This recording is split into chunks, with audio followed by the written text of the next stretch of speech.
अस्सलाम वालेकुम नाजरीन, सबा न्यूज़ में खुश आमदीद। आबिद अली आराई आज नई खबर के साथ सामने मौजूद है। इस्लामाबाद की एहतसाब अदालत ने इंडोनेशिया के दारुल हुकूमत जकार्ता में पाकिस्तानी सफारत खाना की इमारत गैर कानूनी तौर पर फरोख्त करने वाले सफारतकार major general retired Mustafa Anwar Hussain के खिलाफ नैब रेफरेंस निपटा दिया। ये इंतहाई अहम खबर है। ये चांसरी की इमारत थी जो इंडोनेशिया के साबिक सदर सुकार्नो ने हुकूमत पाकिस्तान को तोहफे में दी थी।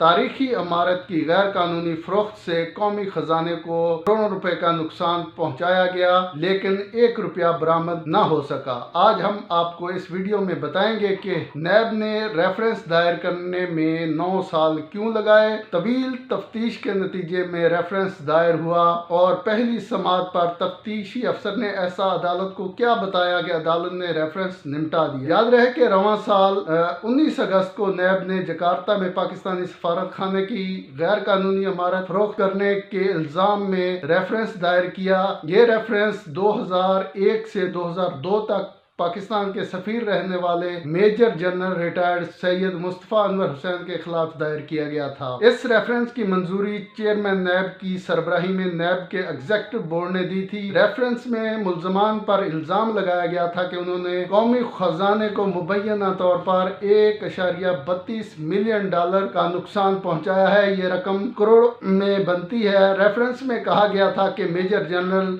रिटायर्ड मुस्तफ़ा अनवर हुसैन ने मुबैना तौर पर जकार्ता में मौजूद हुकूमत पाकिस्तान की इमारत सिर्फ $12.5 मिलियन में फरोख्त की और इमारत की फरोख्त में कवानीन को भी मद्देनजर नहीं रखा गया। जकार्ता में चांसरी की इमारत की फरोख्त में दफ्तर खारजा के हुकाम को भी नज़रअंदाज किया गया था और दफ्तर खारजा की इजाज़त के बगैर सफ़ीर ने खुद ही इमारत फरोख्त कर डाली और डील से ज़ाती फ़ायदा हासिल किया। नैब रेफरेंस के मुताबिक 2002 में चांसरी के हेड ऑफ मिशन जो थे सैयद मुश्ताक हैदर रिजवी, उन्होंने ये मामला मीडिया तक पहुंचाया तो बाअसर मुल्जमान ने मुश्ताक रिजवी को OSD बनवा कर पाकिस्तान वापस बुलवा लिया। दफ्तर खारजा के वो अफसर बाद में हार्ट अटैक के बायस 2010 में इंतकाल कर गए। मामला जब उस वक्त मीडिया पर आया 2002 में, तो उस वक्त जनरल परवेज़ मुशर्रफ जो कि मुल्क के सरबराह थे, उन्होंने इंक्वायरी कमेटी तश्कील दी।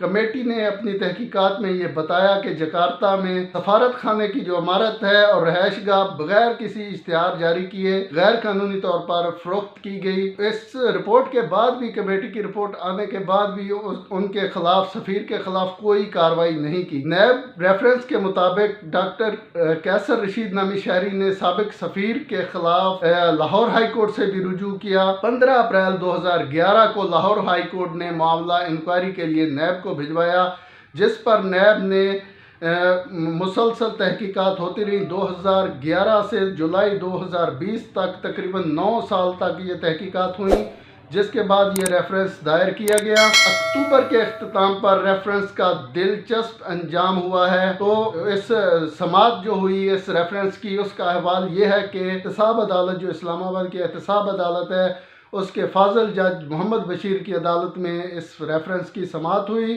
समाअत के दौरान नैब के प्रोसिक्यूटर और तफ्तीशी अफसर जो थे, जो इतने अरसे से इस केस की तफ्तीश कर रहे थे, वो पेश हुए और उन्होंने अदालत को आकर बताया कि मुकदमा के जो मरकज़ी मुल्ज़म हैं major general retired Mustafa Anwar Hussain, वो इंतकाल कर चुके हैं। तफ्तीशी अफसर ने मरकज़ी मुल्ज़म का जो डेथ सर्टिफिकेट था, यानी फौतीनामा जिसको उर्दू में कहते हैं, वो जमा कराया, जिस पर अदालत ने रेफरेंस निपटाते हुए करार दिया क्योंकि मुल्ज़म इंतकाल कर चुका है, इसलिए रेफरेंस ख़त्म किया जाता है।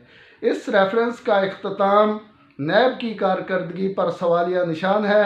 तहकीकात पर करोड़ों रुपए खर्च आए, एक पाई वसूल ना हुई, तो ऐसे मुकदमात बनाने का क्या फ़ायदा होता है।